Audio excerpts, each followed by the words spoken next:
What's the meaning of carbon trading?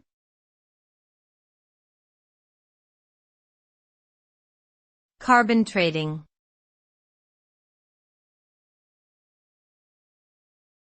Carbon trading.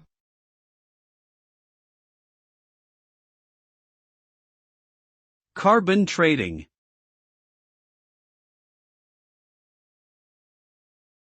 Carbon trading.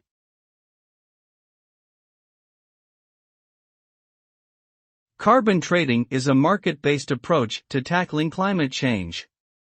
It involves setting a limit on the amount of carbon emissions allowed by businesses and other organizations, and issuing permits for those emissions.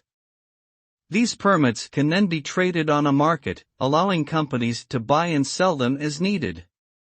The goal is to incentivize organizations to reduce their carbon emissions, as those who emit less can sell their unused permits to those who emit more.